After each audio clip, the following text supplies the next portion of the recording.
73 पे मुरली की हेडिंग है सर्वश्रेष्ठ शक्ति, परखने की शक्ति।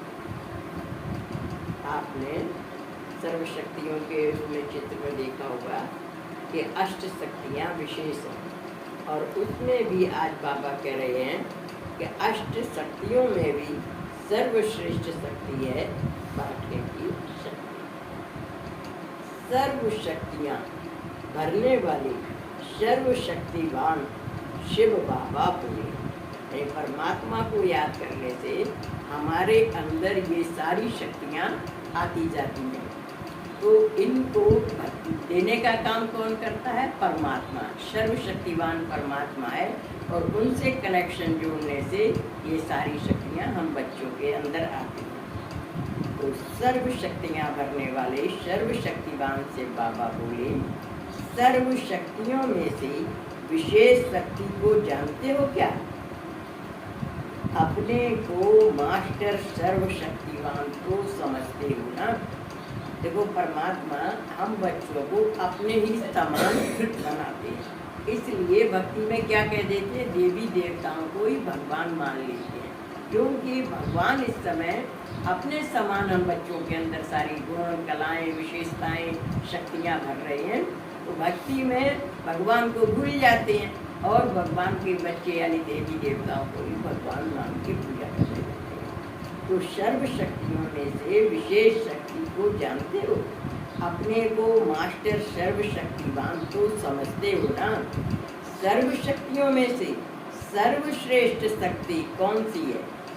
जैसे पढ़ाई में अनेक सब्जेक्ट होते हैं, लेकिन उनमें से एक विशेष होता है, वैसे ही सर्व शक्तियाँ आवश्यक तो हैं, लेकिन इन शक्तियों में से सभी से श्रेष्ठ शक्ति कौन सी है?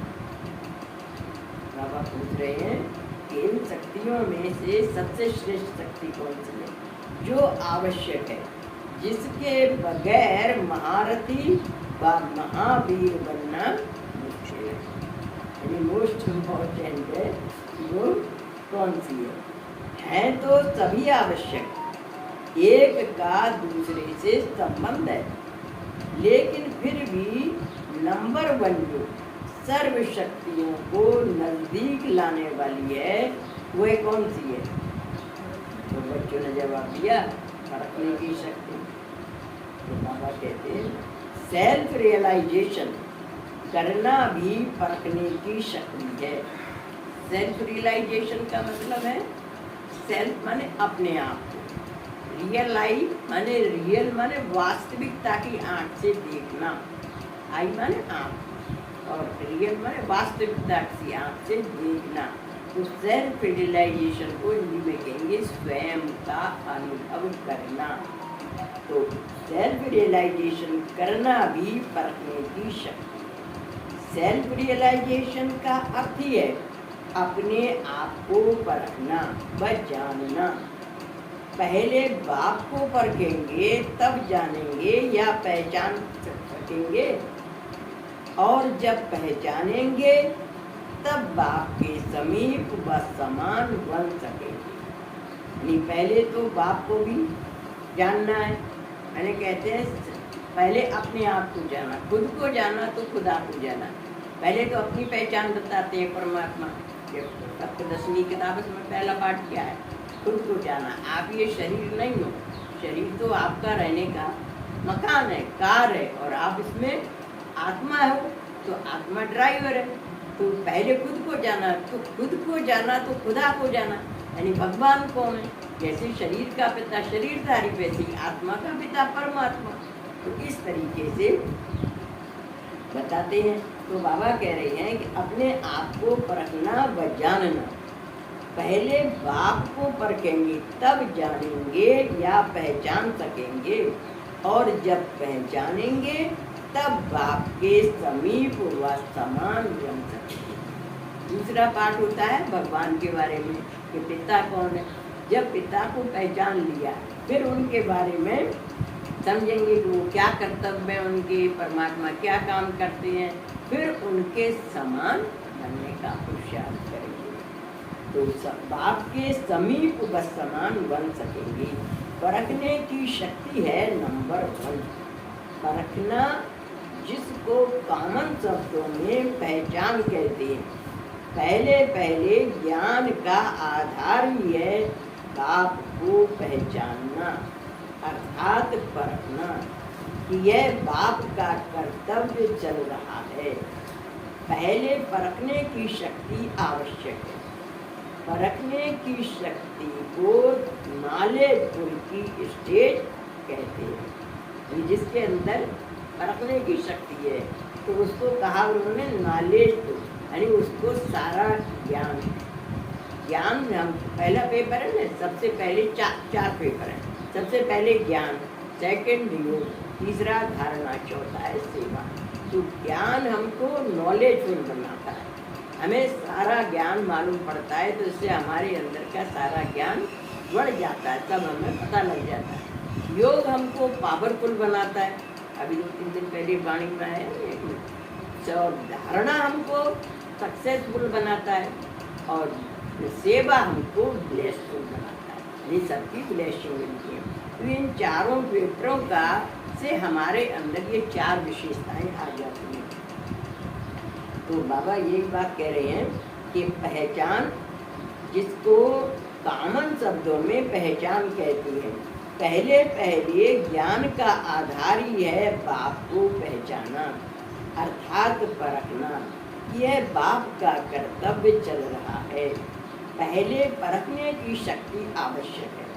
परखने की शक्ति को नॉलेजफुल की स्टेज कहते हैं।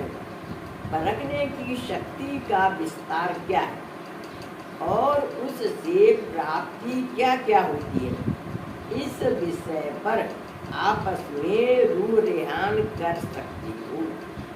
आपस में हम शरीके खेलने वाले होते हैं तो खेल में भी मज़ा आता है। जैसे खेल होते हैं ना, तो उनमें उनको उसमें इंटरेस्ट आता है। तो बाबा ऐसे कह रहे हैं कि एक शरीके होते हैं तो उनमें खेलने में अच्छा लगता है, तो खेल में भी मज़ा आता है।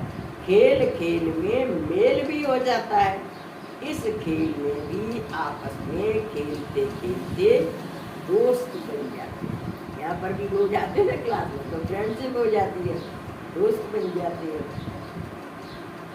वह हुआ स्थूल खेल। यहाँ भी खेल खेल में आत्माओं की समीपता का मेल होता है। यहाँ पर क्या है, पढ़ने आते हैं, पढ़ते पढ़ते हम बच्चों में भी मेल हो जाता है, एक दूसरे से संस्कार मिला लेते हैं।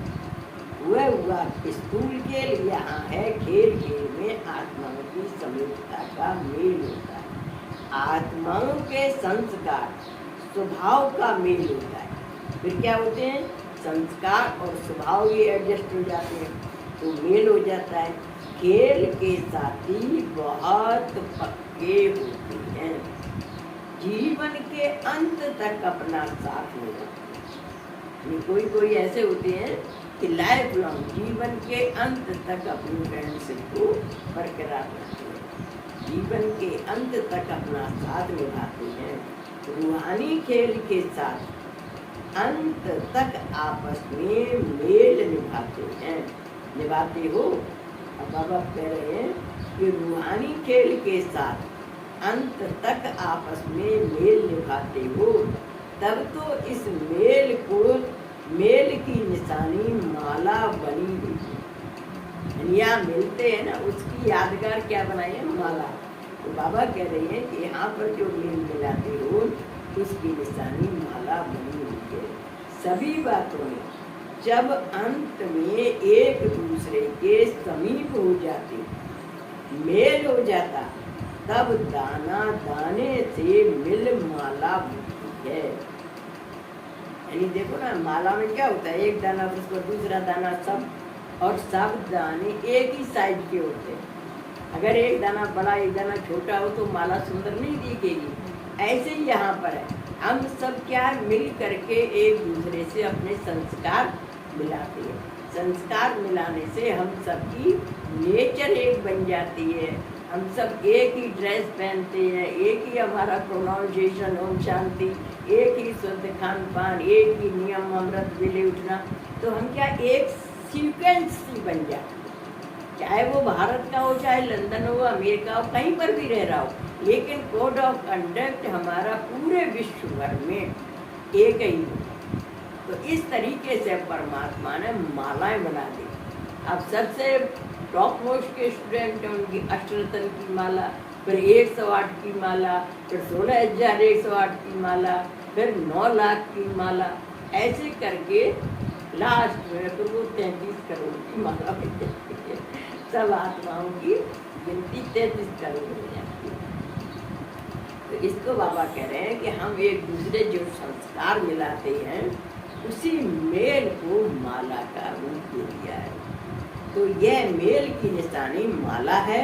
अच्छा, ओम शांति। इस मुरली का सार है, पहला पॉइंट है, परखने की शक्ति के बगैर महारथी बनना मुश्किल है। यानी परखने की शक्ति सर्व शक्तियों में सबसे विशिष्ट है। तो परखने की शक्ति के बगैर महारथी बनना मुश्किल है। दूसरा, सेल्फ रियलाइजेशन करना भी परखने की शक्ति है। यानी खुद को वास्तविकता की परख कर समझना, वास्तविकता की दृष्टि से अपने आप को परखना, ये सेल्फ रियलाइजेशन करना भी परखने की शक्ति है। सेल्फ रियलाइजेशन का अर्थ ही है अपने आप को परखना व जानना। पहले बाप को परखेंगे, तब जानेंगे या पहचान सकेंगे, और जब पहचानेंगे तब बाप के समीप व समान बन सकेंगे। तीसरा है पॉइंट, परखने की शक्ति का विस्तार क्या है और उससे प्राप्ति क्या होती है।